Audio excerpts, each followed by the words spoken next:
આજે વેદાને બિલકુલ બી મૂડ નહોતું બિકોઝ એ આજે બીમાર થઈ ગઈ હતી એટલે. સો એના સાથે થોડીક વાર રમીને અમે લોકો ટિફિન પેક કરવા નીકળી ગયા.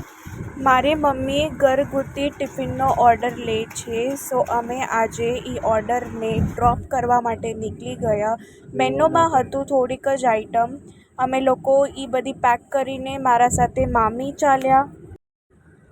અમે લોકો નીકળી ગયા રેલવે સ્ટેશન માટે. રેલવે સ્ટેશનમાં તો બહુ બધી ઘાઈ થઈ, કારણ કે ટ્રેન કયા પ્લેટફોર્મ પર આવનારી હતી એ જ ખબર નહોતી પડી. પછી અમને આ પોલીસ અંકલે હેલ્પ કરી.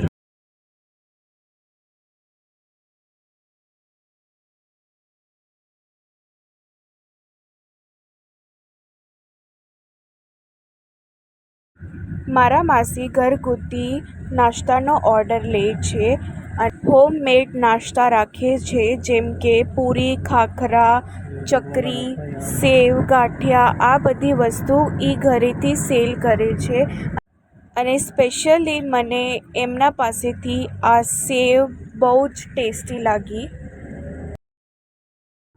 અગર તમને આ બધું ઓર્ડર લેવો હોય તો મને કમેન્ટમાં જરૂર જણાવજો. હું તમને એમના કોન્ટેક્ટ ડિટેલ શેર કરીશ. મારી અને મામીની મસ્તી પતતી જ નથી અને હું નીકળી ગઈ મારા માસી પાસે. સો that's all. Thank you for watching my video. જય માતાજી, જય લક્ષ્મી.